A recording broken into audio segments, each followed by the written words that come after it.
திகடச் சக்கரம் செம்மரம் வைந்துலான் சகடச் சக்கர தாமரை நாயகன் அகடச் சக்கர விண்மணியா உரை விகடச் சக்கரம் மெய்ப்பதம் போற்றுவாம் மூவிரு முகங்கள் போற்றி முகம் பொழி கருணை போற்றி ஏவரும் துதிக்க நின்ற ஈராறு தோல் போற்றி காஞ்சி மாவரி வேகும் செவ்வேல் மலரடி போற்றி அண்ணா சேவலுமயிலும் போற்றி திருக்கைவேல் போற்றி போற்றியும் நேசனறிந்த உள்ளத்தான் நிலனறிந்த மணிகண்டத்து ஈசனடியார் பெருமையினை எல்லா உயிரும் தொலையெடுத்து தேசம் இய திருத்தொண்ட தொகைமுன் பணித்த திருவாளன் வாச மலர்மின் கடல் வணங்க வந்த பிறப்பை வணங்குவான்.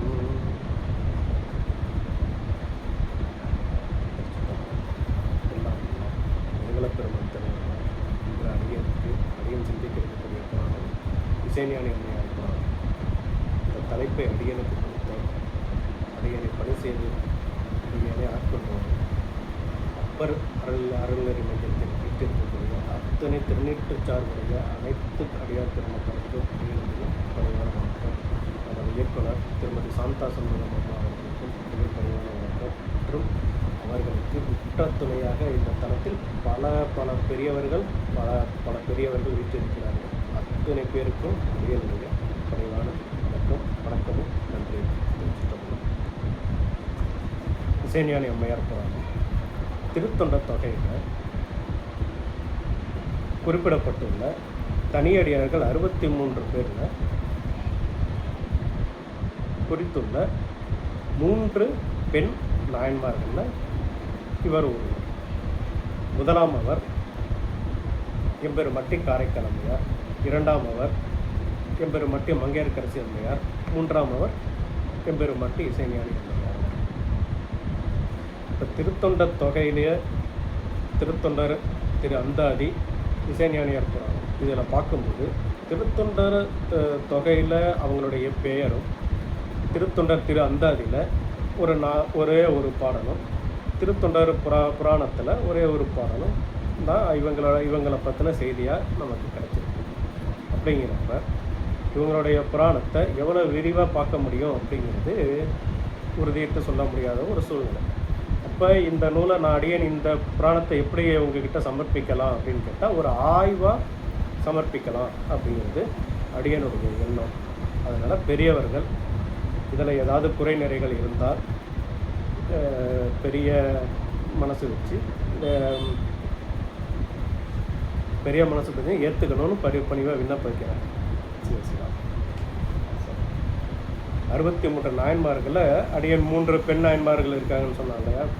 இதில் 3 பெண் நாயன்மார்கள் மட்டும்தான் இருக்காங்களா அப்படின்னு பார்த்தா அதில் நாயன்மார்களாக சுவாமி பாடினதால் நம்ம சொல்கிறோம். ஆனால் எத்தனையோ திலகவதியார் திலகவதியார் இருக்காங்க, மானக்காஞ்சார நாயனாருடைய பெண் அம்மையார் இருக்காங்க, அப்புறம் ஏர்கன் கலிக்காமருடைய மனைவியார் இருக்காங்க, அப்புறம் சிறுத்தொண்ட நாயனோடைய மனைவியார் இருக்காங்க, சந்தனத்தாதியார் இருக்காங்க. இந்த மாதிரி வெளியே தெரியாமல் ஒரு நாயனாருக்கு பின்னாடி வேறாக இருந்து மனையை நிலைநிறுத்திய மரம் அவங்கெல்லாம்.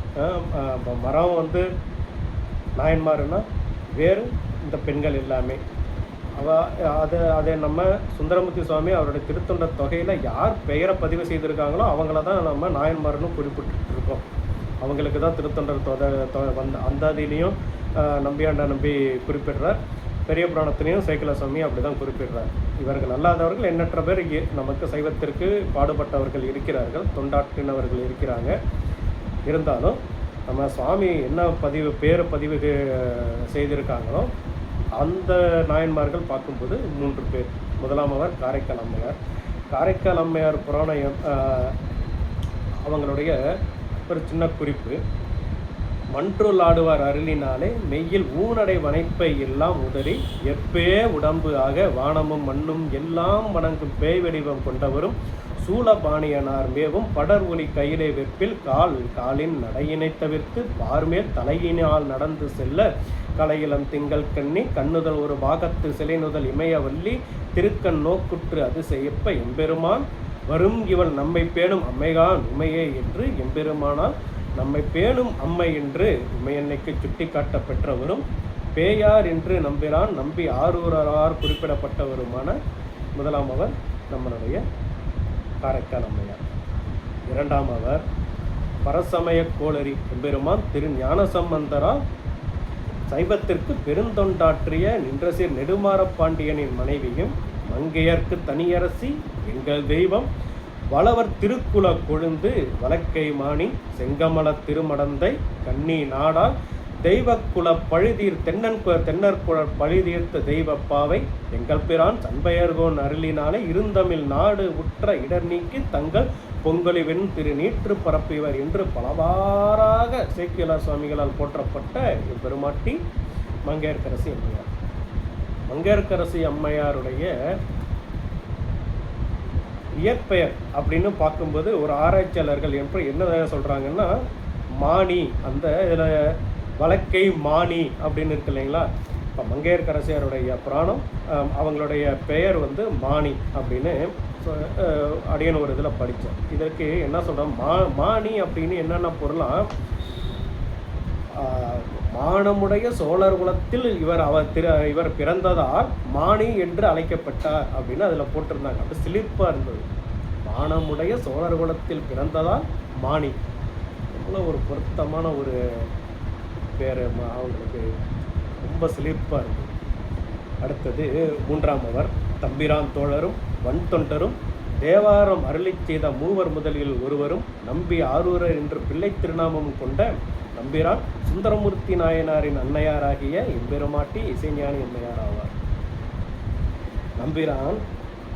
நம்பி ஆரூரர் தாம் பாடியறிய திருத்தொண்ட தொகையில் என்னவனாம் அரணடியே அடைந்திட்ட சடையன் இசைஞானி காதலன் திரு நாவலூர்கோன் அன்னவனாம் ஆரூரன் என்று தம்மை ஈன்றெடுத்த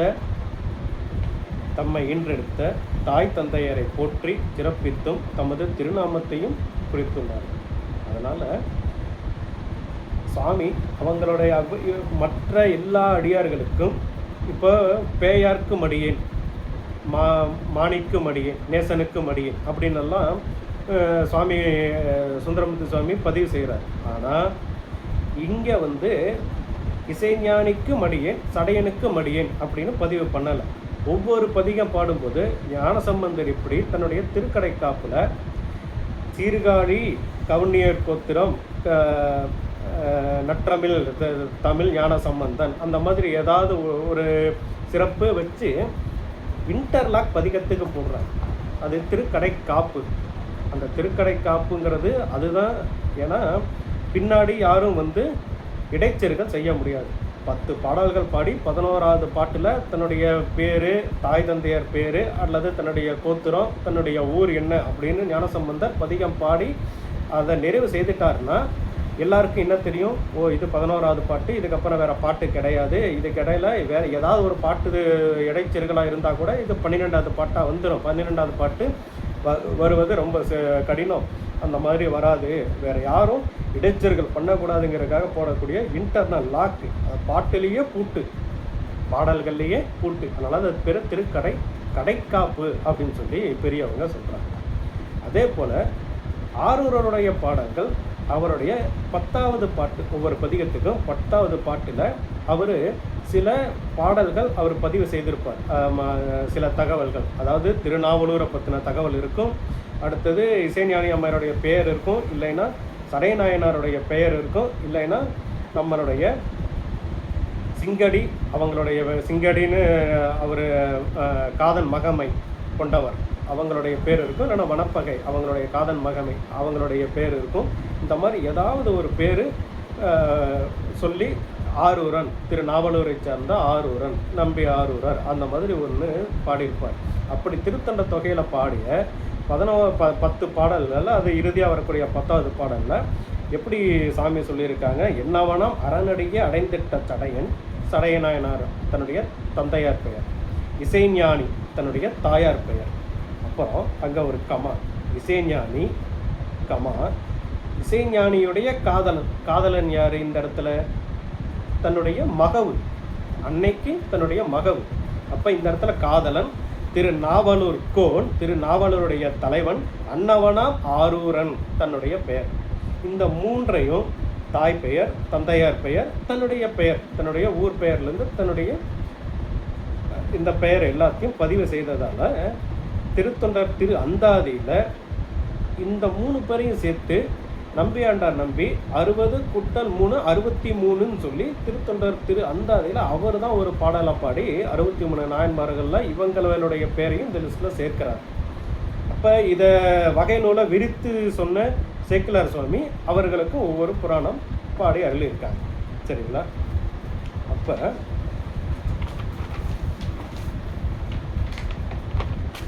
இவர்களோட சேர்த்து 63 நாயன்மார்களாக நம்ம திருத்தொண்டர் விரி அதில் பார்க்குறோம், திருத்தொண்டர் புராணத்தில் பார்க்குறோம். இப்போ இசைஞானியருடைய வரலாறு. இசைஞானி அம்மையார் திருவாரூரில் ஞான சிவாச்சாரியார் என்பவர்களுக்கு மகளாக பிறந்தார் என்று கூறப்படுகிறது. இவர் பிறந்த ஊர் திருவாரூரிலிருந்து மன்னார்குடி செல்லும் சாலையில் கமலாபுரம் அப்படின்னு ஒரு ஊர் இருக்குது. அந்த ஊராக இருக்கலாம் என்று ஆய்வாளர்கள் கருதுகிறார்கள். பொதுவாக என்ன பண்ணுவாங்க, திருவாரூர் இசைஞானி அம்மையாருடைய பிறந்தகம் திருவாரூர் அப்படி தான் இருக்கும். ஆனால் திருவாரூர்லேருந்து மன்னார்குடி போகிற பாதையில் 7 கிலோமீட்டர் அங்கே கமலாபுரம்னு ஒரு ஊர் இருக்குது, அதுதான் இருக்கலாம் அப்படின்னு சொல்லி பெரியவங்க ஒரு ஆராய்ச்சி பண்ணி சொல்லியிருக்காங்க. இது அங்கேருந்து ஒரு 7 கிலோமீட்டர். அடுத்தது, இவர் சிறுவயது முதலே சிவபெருமான் மீது கொண்டுள்ள பேரன்பு கொண்டவராக வளர்ந்து வந்தவர். திருமணத்திற்கு உரிய தக்க பருவம் வந்து ஏதியரும் இசைஞானியாரை அவருடைய தாய் தந்தையர் திருமுனைப்பாடி நாடு திருநாவலூரை சார்ந்த ஆதிசைவ குலத்தவரான சடையனாருக்கு பெற்றோர்களால் திருமணம் செய்து தந்தார்கள். சரி, இப்போ மனைத்தக்க மாண்புடையலாகி தற்கொண்டான் வளத்தக்கால் வாழ்க்கத்துணை அப்படின்னு திருவள்ளுவர் தேவநாயனாருடைய வாக்குக்கு சான்றாகும்படி இல்லறத்தை நல்லறமாக செய்து செல்விருந்தோம்பி வருவிருந்து பார்த்திருந்து வாழும் நாள். இப்போ இந்த மாதிரி ஒரு சடையநாயனாருக்கு திருமணம் செய்து பெற்றவங்க கொடுக்குறாங்க. இவங்க 2 பேரும் இருந்து இல்லறமே நல்லறமாக வாழ்ந்து வருகின்ற நேரத்தில் நம்பியார் ஒரு அவதாரம் பண்ணுறார் அப்படிங்கிறதெல்லாம் இருக்கும். ஒரு ஆய்வு நூலுங்கிறதால எப்படியெல்லாம் அவங்க சுந்தரமூர்த்தி சுவாமிகளை பெறணும் அப்படின்னா அவங்க எப்பேற்பட்ட தவம் செய்திருந்தால் இது வாய்க்கப்பெறும் அப்படிங்கிறது தான் இந்த சிந்தனை. அப்போ அதுக்கு என்ன செய்கிறாங்க அப்படின்னா, இல்லறத்தை நல்லறமாக வாழ்ந்து செல்விருந்தோம்பி வருவிருந்து பார்த்து அவங்க வாழ்ந்துட்டு இருக்கணும். அப்போ நம்மளுடைய தமிழ் சமுதாயம் என்ன சொல்லுது, இல்லறம் அப்படி கணவன் மனைவி 2 பேரும் சேர்ந்து வாழ்வதே இல்லறம். அந்த இல்லறம் நல்ல அறம். இதையும் நம்ம அறத்தில் தான் பெரியவங்க சேர்த்து வச்சுருக்காங்க. அப்போ இதில் பெண்களுடைய மிகப்பெரிய கடமையாக, ஒரு கணவன் மனைவியுடைய மிகப்பெரிய கடமையாக பார்க்கப்படுவது அன்றும் சரி இன்றும் சரி எப்பவும் என்ன சொல்கிறோம், விருந்து. அப்போ அதுதான் அடியன் என்ன எடுத்துக்கிட்டேன்னா, செல்விருந்தோம்பி ஒரு விருந்து பார்த்திருந்து வாழும் நாள் அப்படின்னு சொல்கிறோம். இது ரொம்ப முக்கியமான ஒன்று. இது தமிழர்களுடைய அடிப்படை கலாச்சாரம். யாராக இருந்தாலும் விருந்து அப்படின்னு சொன்னாக்க நம்ம என்ன நினச்சிக்கிட்டு இருக்கோம்னா, நம்மளுடைய உறவினர்கள் சொந்தக்காரங்க யாராவது நம்ம வீட்டுக்கு வந்தாலே இன்றைக்கி நம்ம என்ன நினைக்கிறோம், அதை விருந்தினர் கெஸ்ட் அப்படின்னு நம்ம சொல்கிறோம். விருந்துன்னு அப்படி இல்லையா. விருந்து அப்படிங்கிற சொல்லுக்கு தொல்காப்பியம் என்ன சொல்லுது, புதுமை அப்படின்னு சொல்லுது. அதாவது புதியதாய் வருவது தான் விருந்தான். மற்றபடி நமக்கு நான் இன்னைக்கு இந்த வாரம் அவங்க நம்ம வீட்டுக்கு வராங்க, அடுத்த வாரம் அவங்க வீட்டுக்கு போகிறோம், நம்ம திருவிழாக்காக அவங்க வீட்டுக்கு போகிறோம், அவங்க நம்ம வீட்டுக்கு வராங்கங்கிறதெல்லாம் விருந்து இல்லையா. விருந்துன்னா முன்பின் அறிமுகம் இல்லாதவர்கள் வருவதே விருந்தான். இப்படி அதனால தான் அன்னைக்கு எல்லாம் இந்த மாதிரி எல்லாம் நிறையா இருந்தது. இன்றைக்கி அதெல்லாம் வழக்கொழிஞ்சு போயிடுச்சு. அதான் வள்ளுவர் சொல்கிறாரு, செல்விருந்தோம்பி வருவிருந்து பார்த்திருந்து அப்படிங்கிற மாதிரி. அதில் விருந்து புறத்தத்தா தானுண்டா சாவா மருந்தென்னும் வான் வேண்டற்பாலது அப்படின்னு சொல்லி ஒரு குறள் இருக்கு. விருந்து புறத்தா தானுண்டல் சாவா மருந்தெனும் வேண்டற்பாட்டொன்று அப்படின்னு ஒன்று தொல்காப்பியம் செய்யுள்ள 231வது வரில் விருந்தே தானும் புகுவது கிளந்த யாப்பின் மேற்றே. அதுக்கு விருந்துக்கு ஒரு இலக்கணம் 231வது செய்யுளியல் அப்படிங்கிறதுல 231வது அடி. விருந்தே தானும் புகுவது கிளந்த யாப்பின் மேற்று அப்படின்னு அதுக்கு விருந்து அப்படின்னா புதுமை அப்படிங்கிறதுக்கு ஒரு இலக்கணம் அவர் கொடுத்துருக்கார். சரிங்களா? மனைத்தக்கால் மாண்புடையலாகி தற்கொண்டான் வளத்தக்கால் வாழ்க்கை துணை என்று திருவள்ளுவருடைய வாக்கிற்கு இணங்க நல்லபடியாக வாழ்க்கை அவங்க நடத்திக்கிட்டு இருக்கும்போது மங்களம் என்ப மனைமாட்சி மற்றதன் நன்கலம் நன்மக்கள் பேரு என்று வள்ளுவர் வாக்கிற்கு இணங்கவும் நல்ல இல்லறம் நல்லறமாக தொடர்ந்து செய்துகிட்டு இருக்கும்போது அதற்கு அடுத்தது நல்ல வாழ்க்கை துணை, அதுக்கு அடுத்தது நன்மக்கள் பேரு. அடுத்தடுத்து வள்ளுவர் ஒரு திருக்குறளே ஒரு அதிகாரமாக அதே மாதிரி தான் அமைச்சிருப்பார். அடுத்தது நன்மக்கள் பேர். நன்மக்கள் பேருங்கிறது நம்ம நாயனாருடைய நம்மளுடைய குருநாதருடைய திரு அவதாரம் இல்லையா?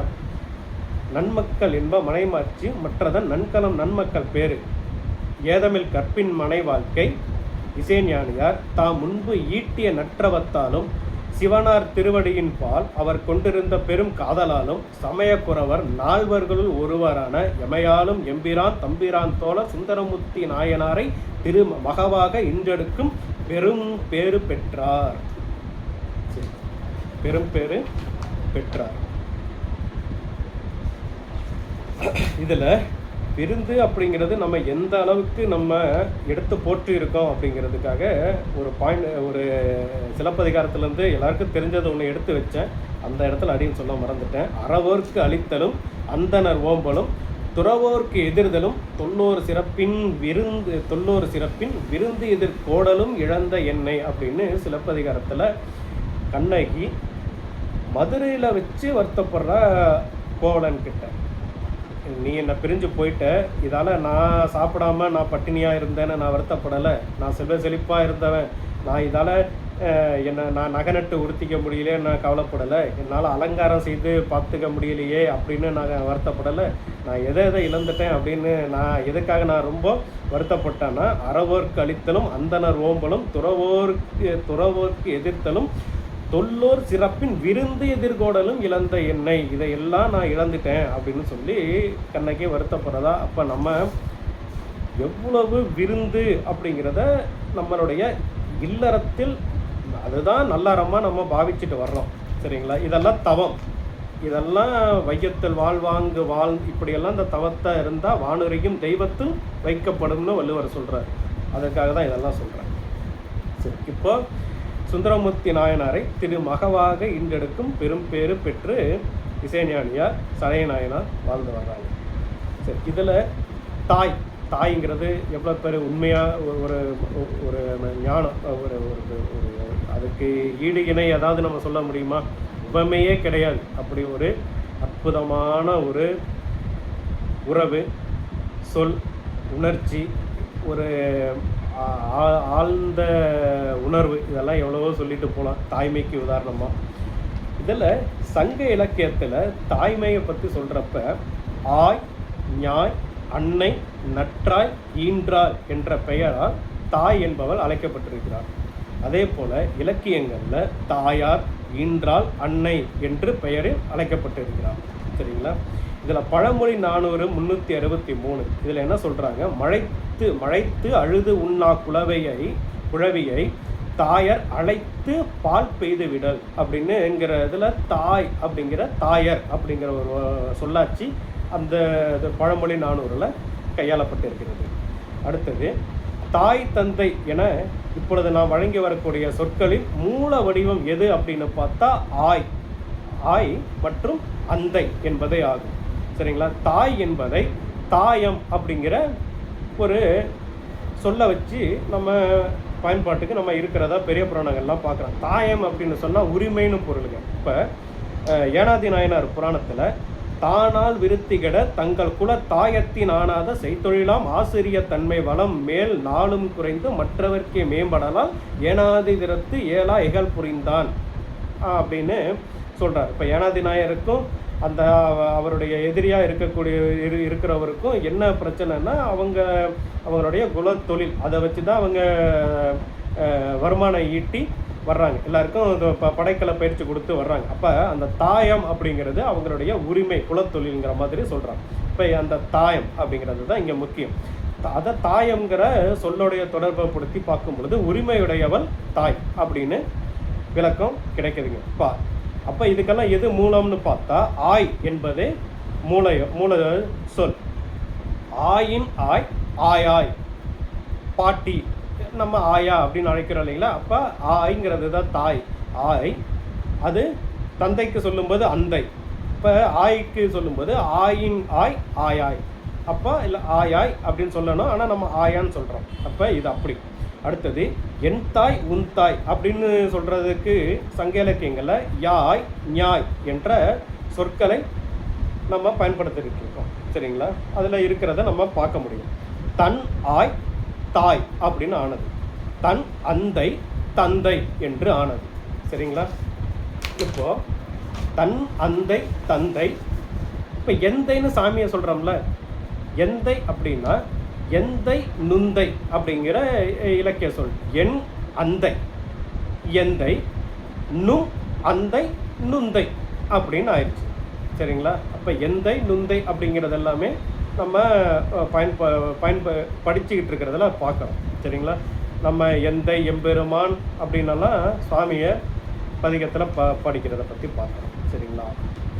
தாய்மைக்கு ஒரு ஆகச்சிறந்த உதாரணமாக சங்க இலக்கியங்கள் எவ்வளோ இருக்கலாம். பின்னாடி அடியன் கூட ஒரு பாட்டு எடுத்து வச்சுருக்கேன், ஆனால் அது இறுதியாக தான் சொல்ல போகிறேன்.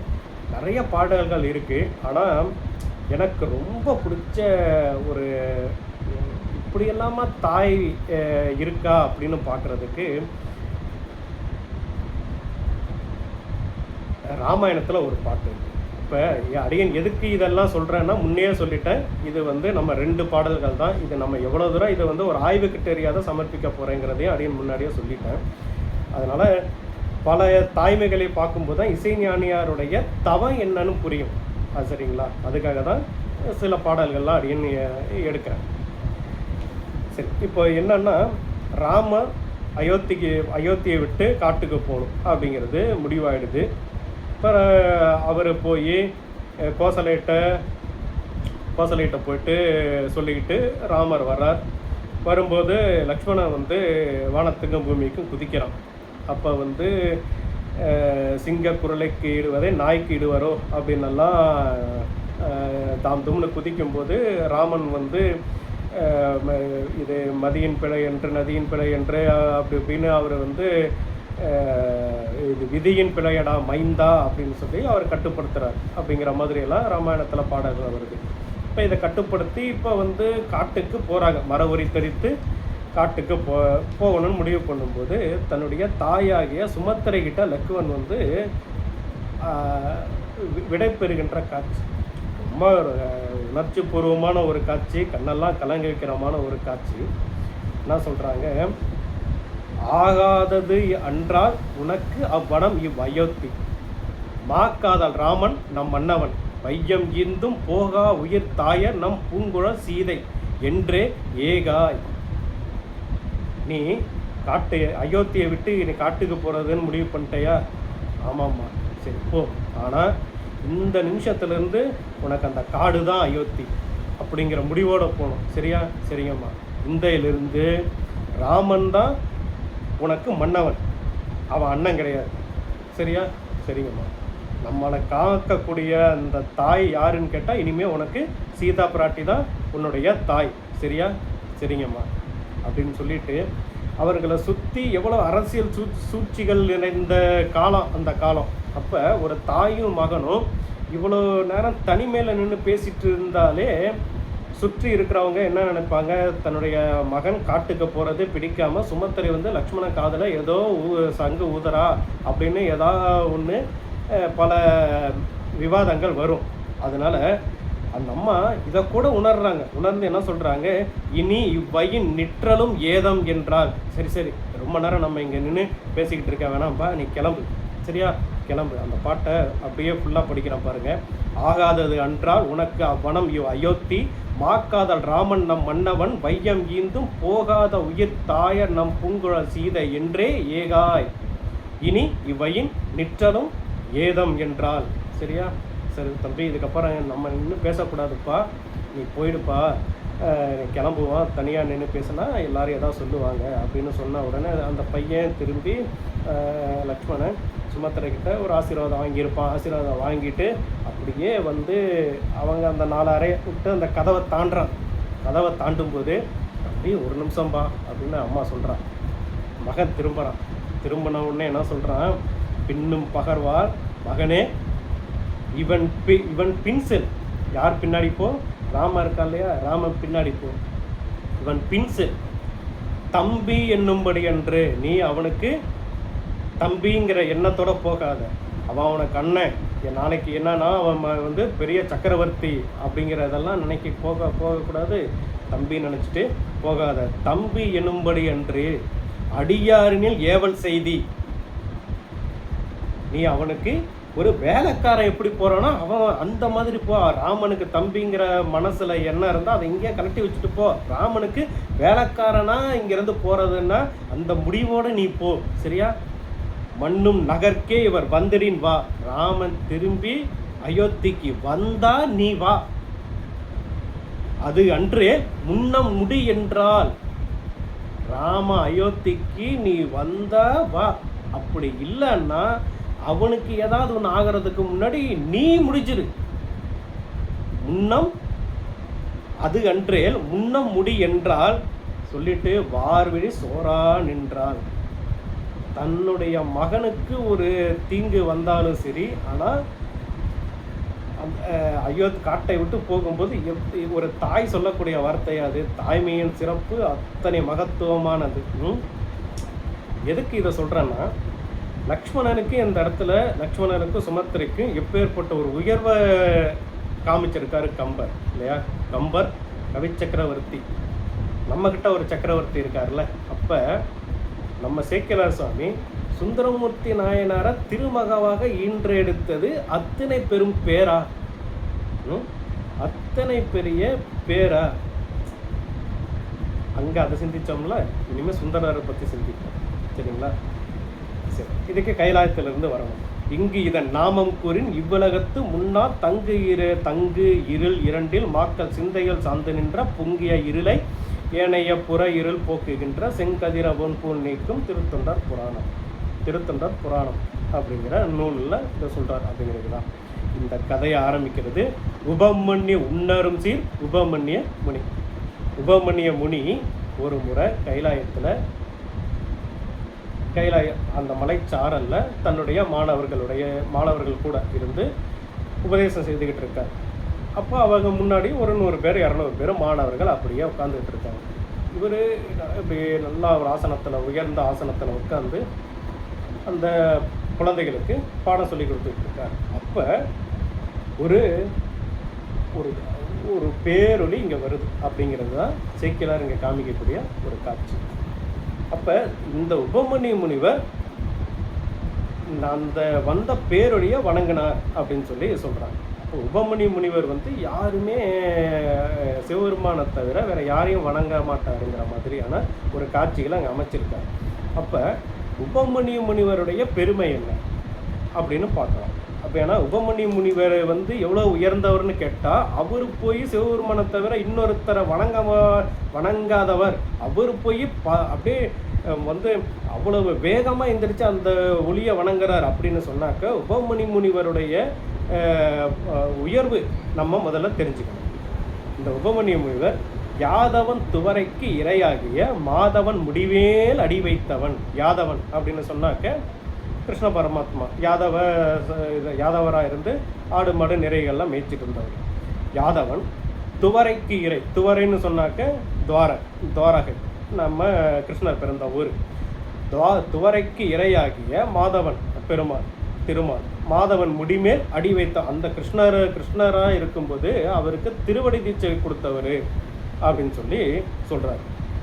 அடுத்தது இவர் ஆதி அந்தம் இல்லாதவர் அப்படிங்கிற மாதிரியெல்லாம் சொல்கிறாங்க. அப்போ அங்கன் ஓர் ஒளி 1000 ஞாயிறு பொங்க பேரொளி போன்று முன் தோன்றிட துங்க மாதவர் சூழ்ந்திருந்தார் எல்லாம் இங்கு இதன்கொள் அதிசயம் என்றாலும் அந்திவான்மதி சூடிய அண்ணல்தால் சிந்தியா உணர்ந்த அம்முனி தென் திசை வந்த நாவலர்கோன் புகழ் வன் தொண்டர் எந்தையார் அருளால் அணைவான் அப்படின்னு சொல்லி சொல்கிறார்.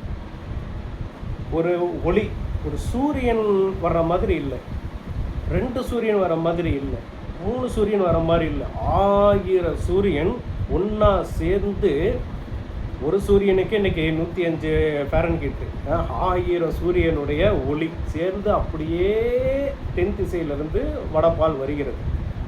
அதை பார்த்த உடனே சிந்தியா உணர்ந்தான். இறைவனுடைய திருவடியை சிந்தித்து உணர்கிறார். உணர்ந்து சொல்கிறார், வருபவர் நம்பி ஆரூரர் வன்தொண்டர் நாவலூர்கோன், தென் திசை வந்த நாவலூர்கோன் புகழ் வன்தொண்டர் எந்தையார் அருளால் மீண்டும் வடபால் அணைகிறார் அப்படின்னு சொல்லி சொல்கிறாங்க. கைகள் கூப்பி தொழுது எழுந்து அத்திசை மெய்யில் ஆனந்தவாரி விரவிட செய்ய நீல் சடை மாமுனி செல்வுளி ஐயம் நீங்க வினவுவோர் அந்தனர். அப்ப சம்புவின் அடித்தாமரை போதெல்லாம் எம்பிரான் இறைஞ்சாய். அங்கே இருக்கிற மாணவர்கள் தன்னுடைய குருநாதர்கிட்ட கேட்குறாங்க, குருநாதா நீங்கள் சம்புன்னா சிவபெருமான். இன்றைக்குமே நம்மளுடைய கேரள மாநிலம் பார்க்கும்போது சம்போ மகாதேவா சம்பு அப்படின்னு தான் சிவபெருமானை குறிப்பிட்றாங்க. இன்னும் நம்ம அப்படி அழைக்கிறது இல்லை, தமிழ்நாட்டில் அந்த பேர் இல்லை.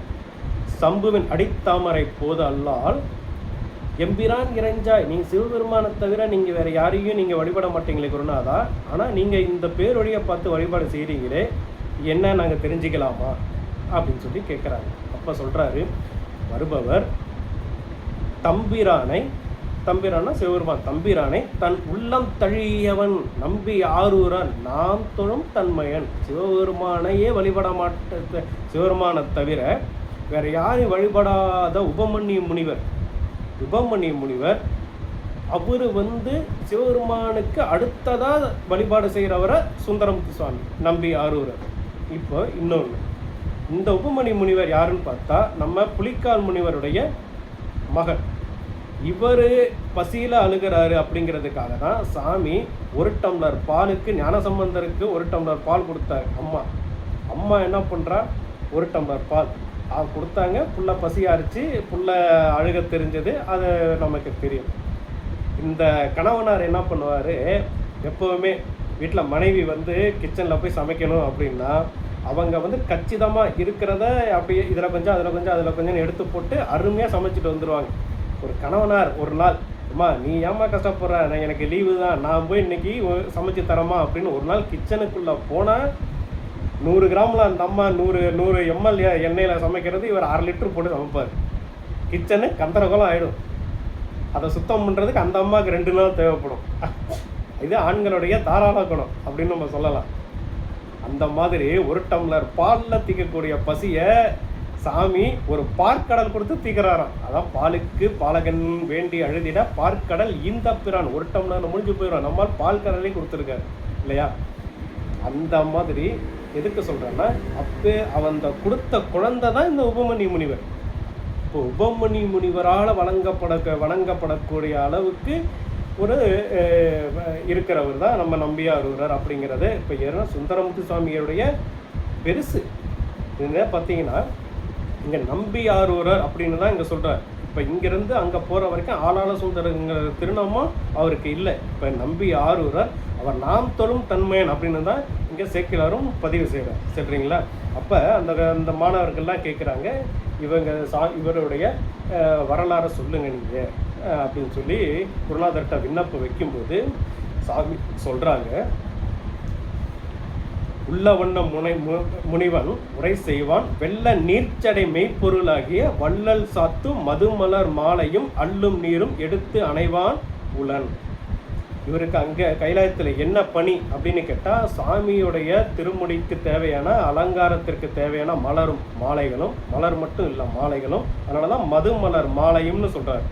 அடுத்தது அள்ளும் நீரும், அந்த நீரையும் எடுத்து சாமிக்கு தொண்டாற்றக்கூடிய பக்கத்திலே சாமி இப்படி நின்றுட்டு இருக்கும்போது பெருமான் இப்படி திரும்பினாங்கன்னா சாமி எடுத்து இப்படி எடுத்து கொடுப்பாராம். அந்த அளவுக்கு ஒரு அணுக்க தொண்டராக பணி செய்துக்கிட்டு இருந்தவர் தான். அவர் பேர் அன்னவன் பெயர் ஆளாள சுந்தரன். முன்னம் ஆங்கொரு நாள் முதல்வன் தனக்கு இன்னவாம் எனும் நாள் மலர் கொய்திட துண்ணினான் நந்தனவன சூழலில். ஒரு நாள் மலர் பறிக்கிறதுக்காக போகிறார். அங்கு முன் எம்மை ஆளுடைய நாயகி கொங்கு சேர்குலர் காமலர் கொங்கு சேர்குலருக்கு ஆகும் மலர் கொய்திட திங்கள் வாழ்முகச் சேடியர் எய்தினர் பொங்குகின்ற கவிஞுடை பூவை மார். அவங்க 2 பேர் யாருன்னா அணிந்திதை அந்தமில் சீர் அணிந்திதை ஆய்குழ கந்தமாலை கமலினி என்பவர். இவங்க 2 பேரும் அங்கே சுந்தரமூர்த்தி சுவாமிகள் முன்னாடி போய் மலர் பறிக்கும் பொழுது பறிக்கிறது போக முன்னாடி இவங்க 2 பேரும் மலர் பறிச்சுக்கிட்டு இருக்காங்க. அப்போ 2 பேரும் ஒரு கணம்தான் யார் இப்போ வந்ததுன்னு இப்படி பார்த்துருப்பாங்க. சாமி அதுக்கு மாதவம் செய்த தென் திசை வாழ்ந்திட தீதிலா திருத்தொண்ட தொகை தர போதுவார் அவர் மேல் மனம் போக்கிட காதல் மாதரும் காட்சியில் கண்ணினார் அப்படிங்கிற மாதிரி ஒரு பாடல் சேக்கிழார் சாமி சொல்கிறார். இப்படி ஒரு காட்சியை சாமி கற்பித்து அனுப்புகிறார் அப்படிங்கிற மாதிரி எல்லாம் நம்ம உணர்றோம். ஏன்னா சாமி ஏன் கற்பித்தார், இந்த காட்சியை கற்பித்தார் அப்படின்னு அடியன்னு சொல்கிறேன்னா, காமதகனம் நடைபெற்ற இடத்துல அங்கே காம பார்வைக்கு வேலை இல்லை. அப்போ அதான் இவங்க 2 பேரும் அதுக்கு முன்னாடி எத்தனையோ முறை பார்த்துருக்கலாம். ஆனால் இப்போ அது ஏன் நிகழணும்? இப்போ சுவாமியுடைய திருவுள்ளம் இல்லையா? அதனால தான் இந்த இதுக்கு சுவாமியுடைய திருவுள்ளத்தால் இது நடந்ததுன்னு நான் அடியன் குறிப்பிட்றேன்.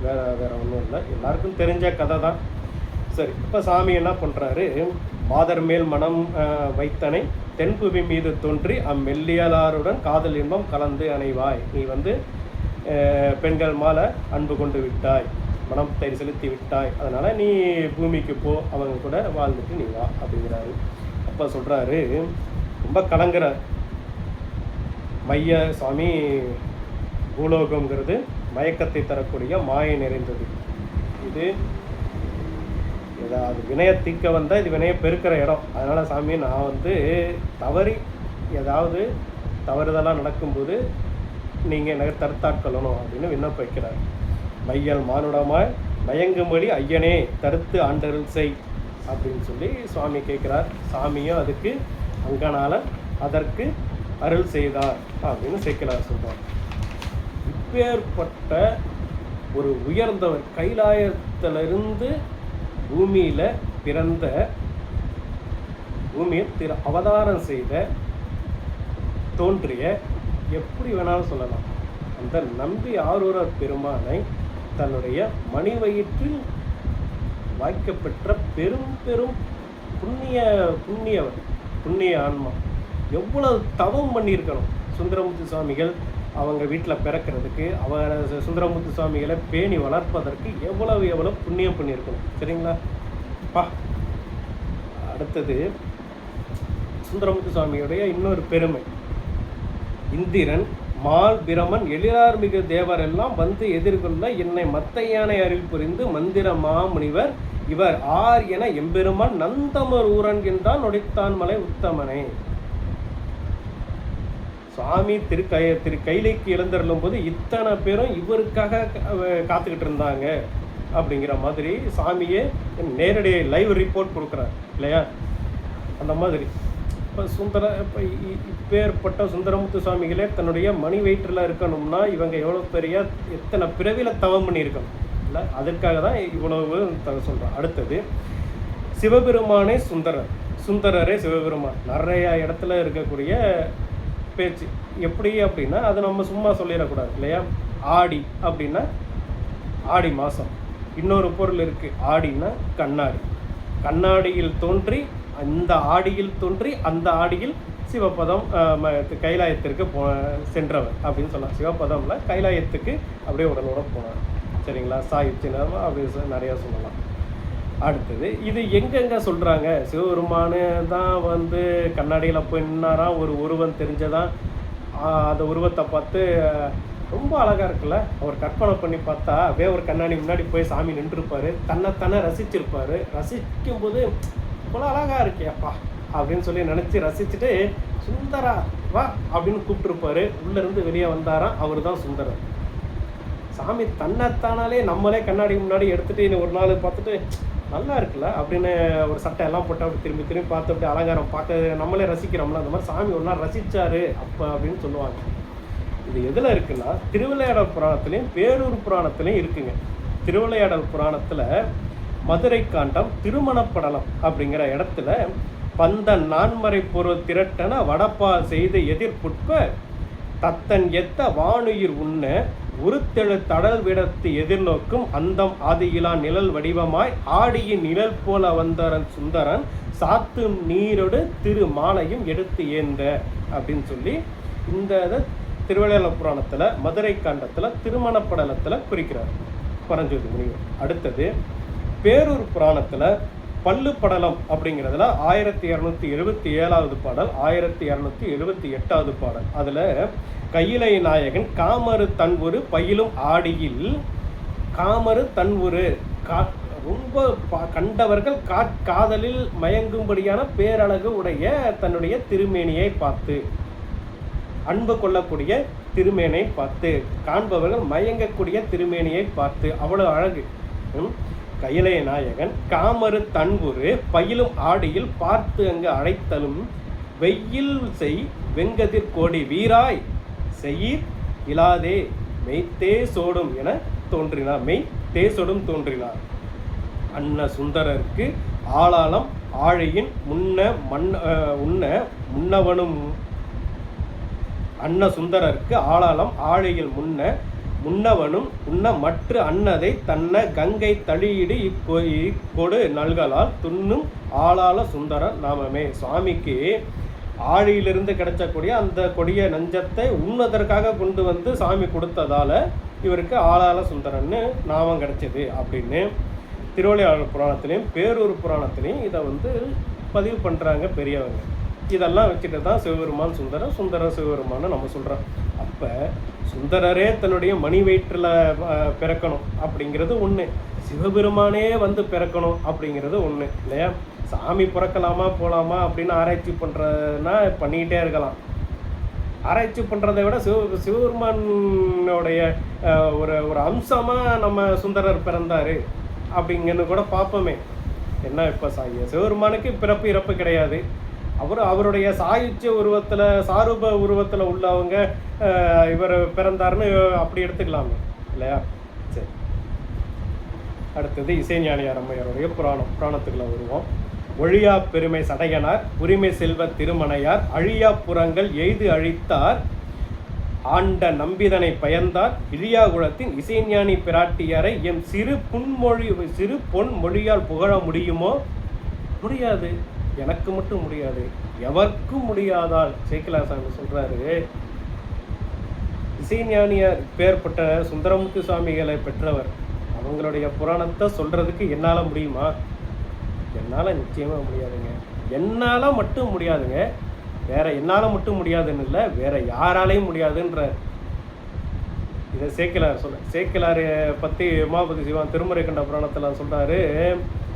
1000 ஆதிசேஷனுக்கு 1000 முகத்திலிருந்து ஒவ்வொரு கவி பாடுனா கூட அந்த கவி சேக்கிழாருடைய இந்த திருத்தொண்டர் புராணங்கிற கவிக்கு நிகராகாதுங்கிற அளவுக்கு உயர்த்தி பேசப்பட்ட ஒரு பெரிய ஒரு அருளாளர் நம்ம சேக்கிழார் சாமி. அவர் சொல்கிறாரு, யாருக்கும் முடியுமா? எனக்கும் முடியாது, என்னாலையும் முடியாது, வேற யாராலையும் முடியாதுங்கிறார். ஒழியா பெருமை சடையனார், அழியாத பெருமையுடைய சடையனாருடைய உரிமை செல்வ திருமணையார், அவருடைய அந்த இல்லறங்கிற செல்வ மனைக்கு உரிமை உடையவர். அழியா புறங்கள் எய்து அழித்தார் ஆண்ட, அழியாத புறங்கள் முப்புறத்தை அம்பு எய்து அழித்த நம்பி ஆரூரர் அழித்த சிவபெருமான் வழிய தடுத்து ஆட்கொண்ட நம்பிதனை பயந்தவர் பெற்றவர். இழியாகுளத்தின் இசைஞானி பிராட்டியாரை, உயர்ந்த குலமாகிய ஆதிசைவ குலத்தில் பிறந்த இசைஞானி பிராட்டியாரை என்னுடைய சிறு புன் மொழியால் புகழ முடியுமா? என்னுடைய சிறு வார்த்தையால் புகழ முடியுமா? முடியாது. எனக்கு மட்டும் இல்லை, எவருக்கும் முடியாதால் அப்படின்னு சொல்லி இசைஞானியாரை பற்றி ஒரே ஒரு பாட்டு நம்ம சேக்கிழார் சாமி சொல்கிறார். அடுத்தது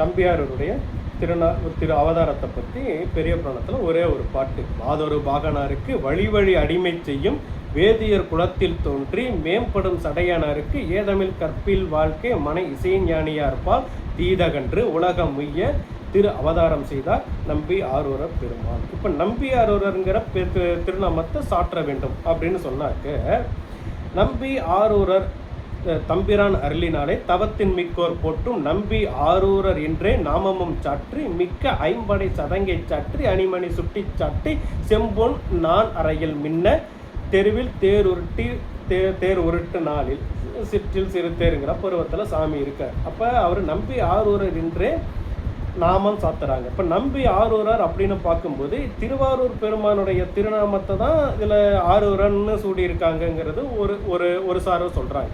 நம்பி அப்படின்னா ஆண்களில் சிறந்தவன், நங்கை என்றால் பெண்களில் சிறந்தவன். இப்போ நம்பிங்கிறது ஒரு ஜென்ரல், ஒரு காமன் பேர், அது உயர்ந்தவர்களுக்கு பெரியவர்களாக அழைக்கக்கூடிய பேர் நம்பி. அப்போ ஆரூரங்கிறது திருவாரூர் பெருமான் பேர். இன்னொரு சாரர் என்ன சொல்கிறாங்க, ஆரூரங்கிறது இசைஞானியாருடைய அப்பா பெயர். இப்போ பெயரை உடையவன் பெயரன் இல்லையா, தன்னுடைய தாத்தாவின் பெயரை உடையவன் பெயரன். அதனால தான் அந்த உறவுக்கு பேர் பெயரன் அப்படின்னு வச்சுட்டு பெயருக்கு உரிமையுடையவன். அப்போ இதை தன்னுடைய தாத்தா பெயரா அப்படியே பிள்ளைக்கு வச்சுருக்காங்க, பேரனுக்கு வச்சுருக்காங்க அப்படிங்கிறது ஒரு சார் சொல்கிறாங்க. இது இசைஞானியாருடைய அப்பா பெயர் அப்படிங்கிற மாதிரியும் இது அப்படிங்கிற மாதிரி சொல்கிறாங்க. அங்கே வேறு மாதிரி ஒரு பேர் சொல்கிறாங்க. அதனால் ஒரு சாரார் இப்படி ஒரு சாரார் இருக்காங்க. ஆனால் ரெண்டும் பொருந்துற மாதிரி தான் இருக்குது. சரிங்களா, அப்படி ஒன்று. சரி, அடுத்தது நம்பி ஆரூர் என்ற நாமம் சாட்டு புள்ள என்ன பண்ணுது, இப்போ தெருவில் தேர் உருட்டி விளையாண்டுக்கிட்டு இருக்கிற பருவத்தில் இருக்குது. அப்போ நரசிங்க முனையரையர் இன்னும் நாடு வாழ் அரசர்கண்டு பரவரும் காதல் கூற சடைய நாயன இசைஞானியார் தம்பால் சென்று விரவிய நண்பினாலே வேண்டினர் பெற்று தங்கள் அரசிலம் குமாரருக்கு ஏற்ப அன்பினால் மகன்மை கொண்டார், காதல் மகன்மை கொண்டார். நம்பி ஆரூரர் நரசிங்க முனையரின் காதல் மகமையாக தத்து கொடுத்து மிக அறிவுடையவர்களாக வளர்த்தார்கள். அதுதான் இங்கே முக்கியம். இதெல்லாம் தாய்மையினுடைய எதிர்பார்ப்பு. தம்மக்கள் அறிவுடைமை மாநிலத்து மண்ணுயிர்க்கு எல்லாம் இனிது. தன்னுடைய மகள்வு மிக்க அறிவுடையவர்கள் அப்படின்னு உலகத்தில் இருக்கிறவங்க எல்லாரும் புகழ்ந்து பேசுவதை கேட்கும்போது பெற்றவர்களுக்கு அவ்வளவு மகிழ்ச்சியாக இருக்கும் இல்லையா. அதுக்கு ஒரு சிவாச்சாரியார், ஒரு ஏழை பிராமணன், அவர் வீட்டில் இருந்தால் வேதம் படிச்சிருக்கோம், புள்ள நல்லா கல்வி படிச்சிருக்கோம். ஆனால் ஒரு ராஜா வீட்டில் இருக்கும்போது எப்படி இருக்கும், செல்வ செழிப்பாக ஒரு இளவரசனுக்கு உண்டான கல்வியே அந்த குழந்தைக்கு கிடைக்கும் இல்லையா. அதற்காக காதல் மகவை விரும்பி அவங்க கொடுத்துருக்கலாம். இது நம்ம அது ஒன்று. இன்னும் ஒன்று, நினச்ச நேரத்துக்கு குழந்தைய பார்க்க முடியாது. என்னதான் தாய்மையாக இருந்தால் கூட, பெற்ற அன்னையாக இருந்தாலும் ஒரு அரண்மனைக்குள்ளே எளிமையாக போக முடியாது. அவங்க அரண்மனைக்குள்ளே இருந்தால் கூட குழந்தை எங்கே இருக்கும், அந்த புறத்தில் இருக்கும். அப்போ அதே ஊரில் இருந்தாலும் அப்போ ஒரு பெற்ற தாய் குழந்தைய பார்க்க முடியாமல் எவ்வளவு வருத்தமும் பட்டிருப்பாங்க இல்லைங்களா. இப்போ இதெல்லாம் நம்ம நினைக்கிறோம். அப்போ இதே எதற்காக ராஜா கேட்டார், இவங்களும் கொடுத்துட்டாங்க. அது கட்டாயமாக இருக்கலாம், அன்பால் கொடுத்துருந்துருக்கலாம். அந்த சூழ்நிலை நமக்கு தெரியாது. நம்ம தாய்மைங்கிற சூழ்நிலைக்குள்ள தாய் பிள்ளை பாசம் மட்டும் பார்ப்போம். அப்படி பார்த்தா நினச்சா உடனே போய் பிள்ளைய பார்த்துருக்க முடியாது, நிச்சயமாக முடியாது. பிள்ளை இங்கே வருமா அப்படின்னா இளவரசனை இங்கே அனுப்புவாங்களா, அதையும் எண்ணி பார்க்குறது சிரமம். அப்படியே கூட்டிகிட்டு வந்தால் கூட ஒரு பலத்த பாதுகாப்போடு பாதுகாப்பாக கூட்டிகிட்டு போயிடுவாங்க, விட்டுட்டு போக மாட்டாங்க. இதெல்லாம் எவ்வளோ இருக்குது. அப்போ ஒரு பிள்ளையோட உயர்ந்த கல்வி, அது பிள்ளை நல்லா இருக்கணும் அப்படிங்கிறது தாய்க்கு எவ்வளோ பெரிய தாய் தந்தையருக்கு உள்ளது தானே. அதுக்கு ரொம்ப ஒரு பாட்டு ஒன்று இருக்குங்க. அந்த பாட்டு நான் சொல்கிறேன். பொன்முடியார் அப்படிங்கிற ஒரு சங்ககால பெண்பால் புலவர் தன்னை தாயாக முன்னிறுத்தி தந்தை, அரசன், சமூகம் என்னென்ன கடமைகளை செய்ய வேண்டும், அந்த குழந்தைக்கு என்னென்ன கடமை இருக்குது அப்படிங்கிறதையும் புறநானூரில் 312வது பாடலில் சொல்கிறாங்க. ஈன்று புறந்தறுதல் என் தலை கடனே, சான்றோ நாக்குதல் தந்தைக்கு கடனே, வேல்வடித்து கொடுத்தல் கொள்ளருக்கு கடனே, நன்னடை நல்கள் வேந்தற்கு கடனே. இதோட சரி, அந்த குழந்தைக்கு என்ன கடன்னா ஒளிருவால் அருஞ்சம முறுக்கி களிறு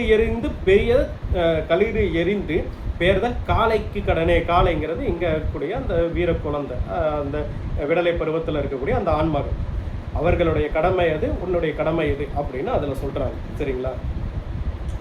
இப்போ நரசிங்க முனையர்கிட்ட குழந்தைய கொடுத்தவங்களுடைய அந்த தாய் உள்ளம் எப்படி இருக்கும் அப்படிங்கிறதுக்கும் புறநானூரில் 86வது அடியில் இருக்கக்கூடிய ஒரு பாடலை சொல்கிறேன். ரொம்ப பொருத்தமான ஒரு பாடல். என்னன்னா, ஒரு தாய் தன்னுடைய வீட்டில், சின்ன குடிசை வீடு தானே அந்த காலத்தில், அப்போ குடிசை வீட்டில் அந்த தூணை பிடிச்சி நின்றுக்கிட்டு இருக்கும்போது அந்த குழந்தை, அப்போ ஒரு பெண் வர்றா. பெண் வந்து, எங்கம்மா உன் பையன், உங்கள் பையன் இருந்தால் நான் பார்க்கணும் அப்படின்னு இன்னொரு பெண் வந்து கேட்குறான். கேட்கும்போது அந்த தாய் என்ன சொல்கிறா, எங்கம்மா தனக்கு ஒரு புலிக்குட்டி இருக்குல்ல, புலிக்குட்டி அதோட குகையில் குழந்தையாக இருக்கிற வரைக்கும் குகையில் இருக்கும். அதுக்கு கை காலம் முளைச்ச உடனே என்ன பண்ணும், குகையை விட்டு அது போயிடுச்சுன்னா அந்த திரும்ப அது குகைக்கு வருமா வராதாங்கிறது தெரியாது. அதனால அது எங்கே போகும், எங்கெங்கே வேட்டை கிடைக்குதோ அது வேட்டை கிடைக்கிற இடத்துல அந்த புலிக்குட்டி இருக்கும். அப்போ புலிக்குட்டியை வேட்டை நடக்கிற இடத்துக்கு தான் நம்ம போய் தேடி கண்டுபிடிக்கணும் அப்படின்னு சொல்கிறான். அதே போல் இங்கே அவனுடைய வயிறு இருக்குது பாருங்கள், மணி வயிறு, பிள்ளை பெற்ற வயிறு இருக்குல்ல, அதுதான் குகை. இந்த குகையில் வளர்ந்த புலிக்குட்டி தான் அந்த வீர மகன். இந்த குழந்தை நல்லா வளர்ந்ததுக்கு பிறகு அவன் இந்த வயிற்றுலேருந்து வெளியே வந்துட்டானா அவன் அடக்கமாக இருக்கிற வரைக்கும் தான் தாய் காலுக்கிட்டே நிற்பான். அவன் வீரனாக ஆனதுக்கு பிறகு என்ன பண்ணுவான், திரும்ப அவன் போருக்கு அங்கே எங்கே போயிடுவான். திரும்ப வீட்டை விட்டு போயிட்டானா, போர் அது இதுன்னு போகும்போது திரும்பி அந்த குகைக்கு வந்தால் தான் ஆச்சு. என் பிள்ளை திரும்ப குகைக்கு வந்தால் தான் ஆச்சு. அதனால் எங்கே போர் நடக்குதோ நீங்கள் அங்கே போய் பாருங்கள் அப்படின்னு சொல்லி விளக்குற மாதிரி ஒரு பாட்டு. இங்கேயும் அதே மாதிரி தானே, நம்மளுடைய இசைஞானியாருடைய மணி வயிறில் வைக்கப்பட்ட நம்ம சுவாமி இங்கே அவங்கள இல்லத்துக்கு தேடி வருவாரா? வர்றதுக்கு வாய்ப்பு இருக்குமா? இல்லை. சாமி என்ன பண்ணார், நரசிங்க முனையர்கிட்ட போனார். அங்கேருந்து அப்படியே திருமணம் பருவம் வந்தது, அங்கே போனாங்க. அப்படியே சாமி தடுத்தாட்கொண்டார். அப்படியே உலகம் முழுக்க வியாபித்து நிற்கிறார். சர்வ வியாபியாக சாமி நிற்கிறார், எங்கும் நிறைந்திருக்கிறார் இல்லையா? இந்த பாட்டு அருமையான பாட்டுங்க. சிற்றில் நல் தூண் பற்றி நின்ற அந்த தாயிடம், நின் மகன் யாண்டுலன் என வினவுதி, என் மகன் யாண்டுலன் ஆயினும் அறியேன், என் பையன் எங்கே இருக்கான்னு தெரியலை, ஓரும் புலிக்கு சேர்ந்து போகிய கல் அலை போல ஈன்ற வயிறோ இதுவே, அவனை பெற்ற வயிறு இதுவே, தோற்றுவான் மாதோ போர்க்களம்தானே. புலி எப்படி கொகையை விட்டு வெளியே போயிடுச்சு, அது மாதிரி குழந்தையும் போயிடுச்சு அப்படின்னா அவங்க ரொம்ப வருத்தப்படுறாங்க. அதெல்லாம் இதுக்கு அதுக்கும் ஒப்பிட்டு பார்க்கும் இலக்கண ஒரு இலக்கிய சுவைக்காக சொல்கிறது தான். அடுத்தது திருத்தொண்டர் திரு அந்தாதியில் இசைஞானியார் அம்மையாருடைய ஒரு பாடல். இன்னும் 8 நிமிடம் இருக்குது, சிந்திச்சிடலாம். பயந்தால் கருவுடை செங்கன் வெள்ளை பொள்ளல் நீள்பனைக்கை கயத்தான் உகைத்த நல் காளையை. பயந்தால் பெற்றார் யாரன்னா, கருவுடை செங்கன் வெள்ளை பொள்ளல் நீள்பனை கயத்தான் உகைத்த நல் காளையை. அதாவது சுந்தரமூர்த்தி சுவாமி நீள்கயம் அப்படின்னு சொன்னாக்க நீண்ட தும்பிக்கையுடைய யானை. பொள்ளல்ங்கிறது அந்த தும்பிக்கையில் இருக்கக்கூடிய துளை, நீண்ட துளை. இது மேலே சுவாமி ஊர்ந்து கைலாயம் போகிறார் இல்லையா? யானை மேலே ஏறி காலை போகுதான் கைலாயத்துக்கு. இந்த திருத்தொண்டர் திரு அந்தாதியில் நம்பியாண்ட நம்பி சொல்கிறார்,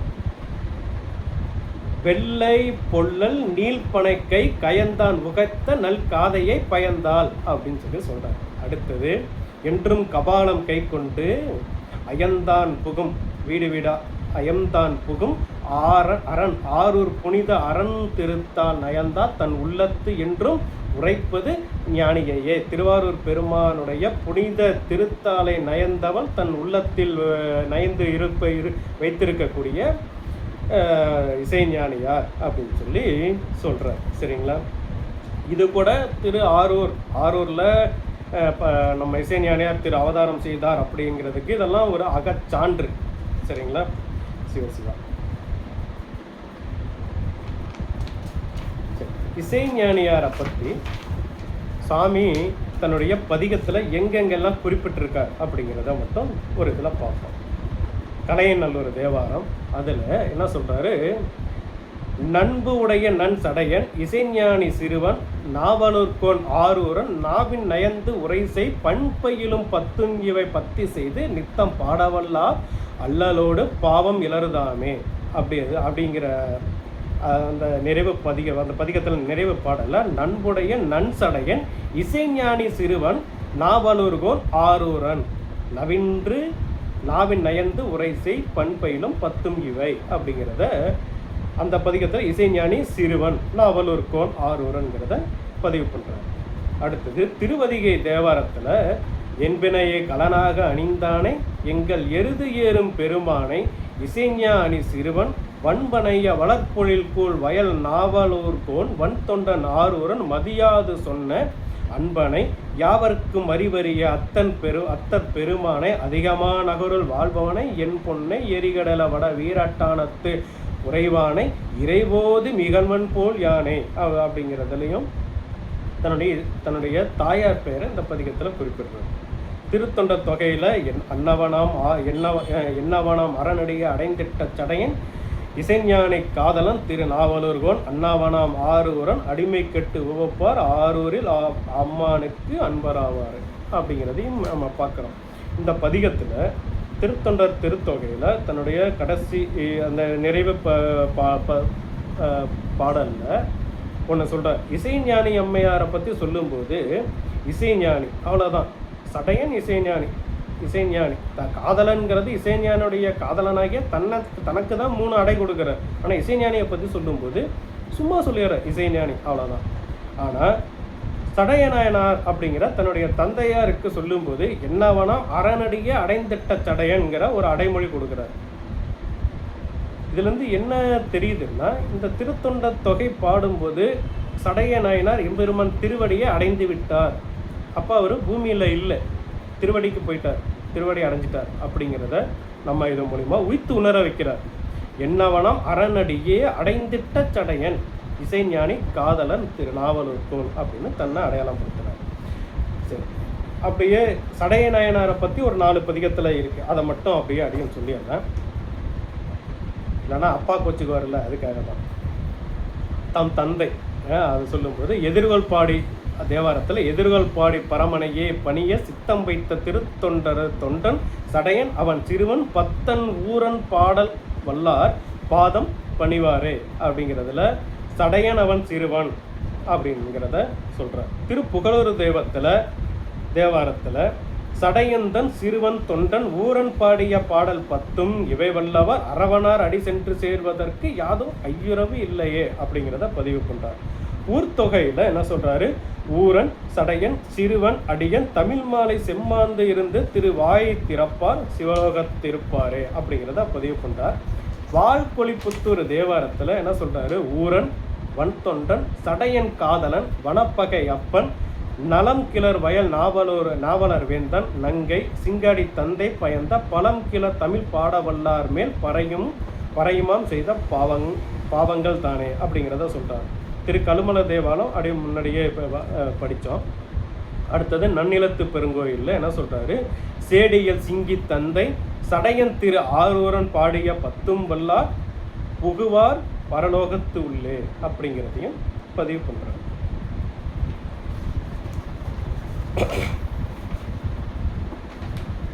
இப்போ ரொம்ப சந்தோஷம், எல்லாருக்கும் அடியன் பல முறை நன்றி சொல்லிக்கிறேன்.